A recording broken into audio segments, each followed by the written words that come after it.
Welcome back to season 7 of Comic Book Nation, the only show that does it all for geek culture and the official podcast of Comicbook.com. I am your host, Covey Outlaw. With me today are my co-hosts, Matthew Aguilar, Janelle Wheeler, back with us, Mr. Evan Valentine. And before we get started, we just want to say, check everything out we're going to be talking about today on Comicbook.com. And we are back. If you are watching the live show on YouTube, we are back.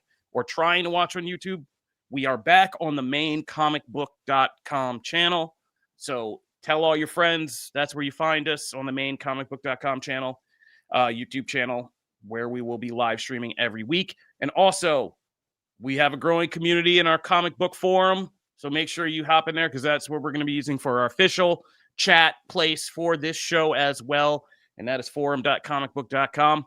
All right, those are my top of the show promos. Let's get into it. We had a plan. We also have breaking news. So let's go and kind of walk through some of that right now. Evan, you're up from the gaming side. What's happening? We just got some big announcements. We did. We just got the announcement that the next Super Mario movie, the animated one, will be called the Super Mario Galaxy movie, coming out in April of next year. This is part of the Nintendo Direct event. And they have announced that the returning cast will include Chris Pratt as Mario. Hold on, let me bring this up really quick. Chris Pratt as Mario, Charlie Day as Luigi, Jack Black as Bowser, Anya Taylor-Joy as Peach, Keegan-Michael Keel as Toad, and I think that's it so far. Super Mario Galaxy, one of the best Mario games to ever be made, so this should be super cool.